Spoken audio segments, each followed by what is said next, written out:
ৰাজ্যত আৰম্ভ হৈছে চৰকাৰী বিদ্যালয়ৰ শ্মশান যাত্ৰা।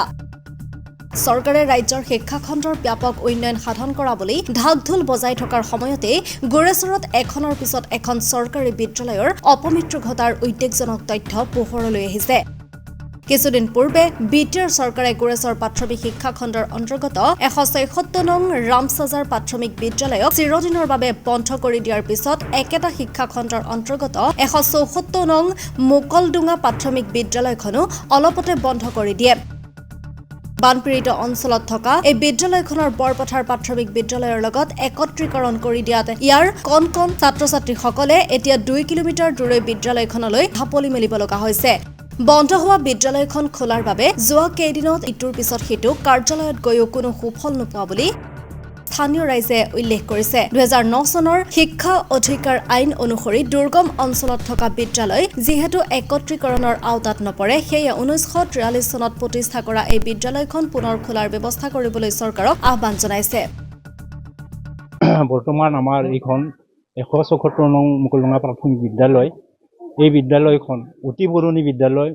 1943 চনত এই বিদ্যালয়খন স্থাপন হৈছিল, কিন্তু অতিকৈ দুখৰ বিষয় যে এই স্কুলখন আমাৰ বৰপথাৰ প্ৰাথমিক বিদ্যালয়ৰ লগত একত্ৰীকৰণ কৰি দিয়া হৈছে।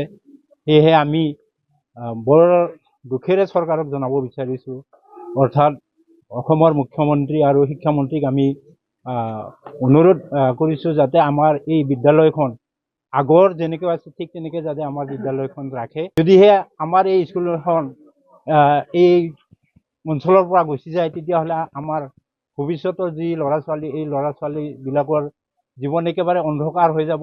আৰু এই কথাটো আমি ক'ব বিচাৰিছোঁ যে এইখন স্কুল 100 ঘৰ মানুহৰ লগত এইখন স্কুল জড়িত হৈ আছে।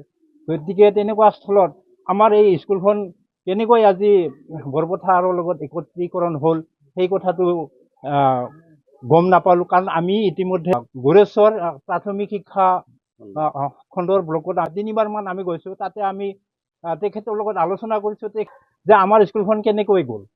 তেওঁলোকে কোনো ধৰণৰ আমাক দিব নোৱাৰে, আৰু তেওঁলোকে মাত্ৰ কয় যে আপোনালোকৰ স্কুলখন ওপৰৰ পৰা অৰ্ডাৰ আহিছে, এনেকুৱা ধৰণৰ কথা কয়। CRCক লগ পালোঁ, CRCৰ লগতো আলোচনা কৰিলোঁ। CRCয়ে পিছত ক'লে যে আপোনালোকে চাৰ্কল অফিচত যাওক বুলি ক'লে। আমি চাৰ্কল অফিচলৈকেও গ'লোঁ। চাৰ্কল অফিচে তাৰপাছতে কৰি হ'ব, মই কৰি পেলাই তেওঁৰ যিখিনি কাম অৱশ্যে ছাৰ্ভে কৰিম, মই এসপ্তাহৰ ভিতৰত ছাৰ্ভে কৰি দিম বুলি কৈছে। অৱশ্যে তেখেতৰ মানুহ আহি পেলাই ছাৰ্ভেও কৰা হৈছে, ইয়াৰ পৰা ৰিপৰ্ট পৰ্যন্ত লৈ গৈছে। তাৰপাছত তাৰ পৰা আকৌ ঘূৰি তেনেকৈ আমি তামোলপুৰলৈকেও গ'লোঁ। তামোলপুৰত তাতেও গৈ পেলাই দৰখাস্ত দিলোঁ। তাৰ লগে লগে আমাৰ প্ৰমোদ বড়োৰ ওচৰলৈকেও গৈছোঁ। কিন্তু এতিয়ালৈকে এতিয়ালৈকে আমাক এই স্কুলখনৰ বিষয়ে কোনো ধৰণৰ জনোৱা নাই। সেয়েহে আমি বিনম্ৰভাৱে অনুৰোধ কৰিছোঁ যাতে আমাৰ স্কুলখন পুনৰ যাতে চৰকাৰে আমাক ঘূৰাই দিয়ে, এইটো আশা ৰাখিছোঁ। তামোলপুৰ জিলাৰ গোৰেশ্বৰ এলেকাৰ একেবাৰে পিছপৰা অঞ্চল। এই অঞ্চলৰ প্ৰতি বছৰে বানপানী হয়। একদম সৰু সৰু ল'ৰা ছোৱালী, এই ল'ৰা ছোৱালীবিলাকে সেইখন স্কুললৈকে যোৱাটো বহুত অসুবিধা হয়। আমি ইতিমধ্যে লক্ষ্য কৰিছোঁ, এতিয়া যিহেতু আমাৰ স্কুলখন বৰ্তমান এতিয়া নাই, গতিকে সেইখন স্কুলত নিশ্চয় যাব লাগিব। এতিয়া ল'ৰা ছোৱালীবিলাক তাতে গৈ আছে। এইকেইদিন যাওঁতে আমি গম পাইছোঁ একদম বিৰাট কষ্ট। কাৰণ আমাৰ এই অঞ্চলত কোনো তেনেকুৱা ধৰণৰ চাকৰি বাকৰি কৰা লোক নাই, গোটেই চব দিন হাজিৰা কৰে। ৰাতিপুৱাই গিৰিয়েকজন হাজিৰা কৰিব গুচি যায়, মহিলাজন ঘৰত থাকে। মহিলাজনীয়ে স্কুললৈকে চুলিয়ে নিব নে ঘৰৰ আৰু কাম কাজ কৰিব, অন্যান্য কাম কাজ আছে। গতিকে বহুত অসুবিধা হয়।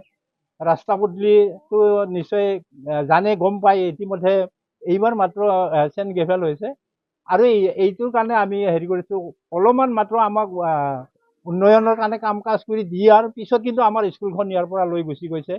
সেইকাৰণে আমি বিৰাট দুখ পাইছোঁ। যিয়ে নহওক, চৰকাৰক আমি বাৰে বাৰে অনুৰোধ কৰিছোঁ যাতে আমাৰ স্কুলখন যাতে ইয়াতে পুনৰ ৰাখি দিয়ে। চৰকাৰৰ 2009 চনৰ যি শিক্ষাৰ অধিকাৰ আইনৰ মতে দুৰ্গম অঞ্চল আৰু বানপীড়িত অঞ্চলৰ যি স্কুলবিলাক একত্ৰীকৰণ কৰাৰ ব্যৱস্থা কৰিছে, কোনো তেনেকুৱা নিয়ম নাছিল। সেই নিয়মলৈকে আমি বিৰোধিতা কৰিছোঁ। সঁচাকৈ আমাৰ অঞ্চলত অতি পিছপৰা লোকসকলো অধিক পিছপৰা যদিহে এই ব্যৱস্থাটো ৰাখে আমাৰ নিশ্চয় ছাত্ৰ ছাত্ৰীসকল অন্ধকাৰত পেলাই দিয়া হ'ব, পংগু অৱস্থাত ৰাখি থোৱা হ'ব। আমি দুখ প্ৰকাশ কৰিছোঁ। লগতে মই আমাৰ অসমৰ মুখ্যমন্ত্ৰী ডাঙৰীয়া, লগতে শিক্ষামন্ত্ৰী, লগতে আমাৰ BTR প্ৰমুখ প্ৰমোদ বড়ো ডাঙৰীয়াক অনুৰোধ কৰিছোঁ যাতে আমাৰ এই অঞ্চলৰ পৰা এই স্কুলখন একত্ৰীকৰণ কৰি নিদিয়ে। মই বিনম্ৰ অনুৰোধ জনাইছোঁ। ধন্যবাদ। আমাৰ আটাইতকৈ অসুবিধা হৈছে কোনো ইয়াত চাকৰিয়াল কম, কোনো শিক্ষা দিশৰ পৰা খুব দূৰ। আমাৰ ইফালে মহৰীপাৰা আছে, গৰিশ্বৰ আছে, তাত যাতে যিসকল মহিলা আছে, ক'ব গ'লে আমাৰ গাঁওখন 3 কিলোমিটাৰ দূৰত্বত আছে। ইটো মূৰৰ পৰা সিটো মূৰত গ'বলৈ আমি 3 কিলোমিটাৰ বেছি হয়। মহিলাসকলে নিজৰ নিজৰ কণ ল'ৰা ছোৱালীক লৈ যোৱাৰ বাবে নিশ্চয় কষ্ট হয় আৰু গিৰিয়েকসকলকো নিশ্চয় কামত পঠাই দিব লগা ব্যৱস্থা হয়। তেনেকৈ খুব অসুবিধা হৈছে। ইয়াতকৈ আৰু অসুবিধা আছিল, কিন্তু এতিয়াহে অকণমান ঠিক হৈছে। আমাক মাথাটো অকণমান দিছে আৰু ৰাস্তাটো অকণমান চেনগেমেণ্ট পেলাই দিছে। এইটো খুব দিন হোৱা নাই, মাত্ৰ 2 মাহ হৈ গৈছে। তাৰপিছত যদি আমাৰ যি শিক্ষাৰ অধিকাৰ আইনত এই স্কুলখন তেনেকৈ একত্ৰীকৰণ কৰি দিলে আমি খুব দুখিত হৈছোঁ। ধন্যবাদ। আমাৰ গাঁৱৰ স্কুলখন হঠাৎ বন্ধ কৰি দিছে। ল'ৰা ছোৱালী পঢ়া বহুত অসুবিধা হৈ আছে। দেউতাকবিলাক কামত যায়, ঘৰৰে কাম কৰি না চলিয়াই নিম। গতিকে আমাৰ গাঁৱৰ স্কুলখন ঘূৰাই পাব বিচাৰিছোঁ।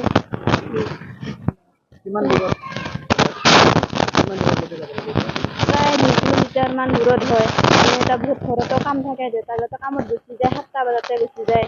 আমি এতিয়া চলিয়ে নিম না, কামে কৰিম না, কিয়ে। গতিকে আমি গাঁৱৰ স্কুলখন ঘূৰাই পাব বিচাৰিছোঁ। হঠাৎ বন্ধ কৰি দিছে। বহুত বছৰে হ'ল স্কুলখন খুলি থকা। এতিয়া এইবাৰে হঠাৎ বন্ধ কৰি দিছে। কি কাৰণত বন্ধ কৰি দিলে আমি গম নাপাওঁ।